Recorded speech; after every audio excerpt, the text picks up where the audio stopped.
బాల్యం బాగుంటే భవిష్యత్తు బంగారుమయంగా మారుతుందని, పిల్లల పోషణ, ఆరోగ్యం మెరుగుపరచడమే లక్ష్యంగా అంగన్వాడీ కేంద్రాలు పనిచేస్తున్నాయని చెప్పినప్పటికీ, కొమరంభీం జిల్లా వాంకిడి మండలంలోని ఎనోలి గ్రామంలో అంగన్వాడీ కేంద్రానికి గత 3 నెలల నుంచి సరైన పోషకాహారాలు అందక చిన్నారులు, బాలింతలు, గర్భిణీలు అనేక ఇబ్బందులకు గురవుతున్నామని చెప్తున్నారు.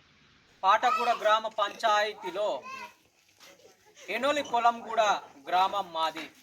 మా గ్రామానికి అంగన్వాడీ కేంద్రం ఉన్నప్పటికీ నేటికి సరైన సరుకులు అందడం లేదు. గర్భవతి స్త్రీలకి పాలు, గుడ్లు, అలాగే బాల అమృతం వంటి ఇవ్వడం లేదు. కొన్ని నెలలుగా ఇదే సమస్య మా గ్రామానికి ఉంది. కావున ఈ సమస్య మీద వెంటనే మండల స్థాయి అధికారులు, మన సిడిపిఓ కానీ లేదా జిల్లా కలెక్టర్ కానీ వెంటనే ఈ యొక్క మా సమస్య మీద స్పందించాలని గ్రామస్తులమందరము మేము కోరుకుంటున్నాము.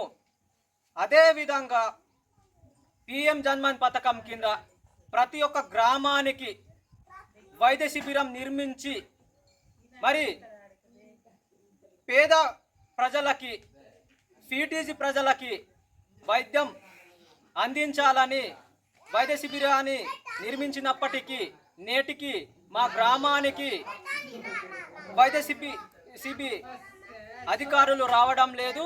అదేవిధంగా ఈ సమస్య మీద కూడా జిల్లా కలెక్టర్ గారు దృష్టి పెట్టారని మేము కోరుకుంటున్నాము.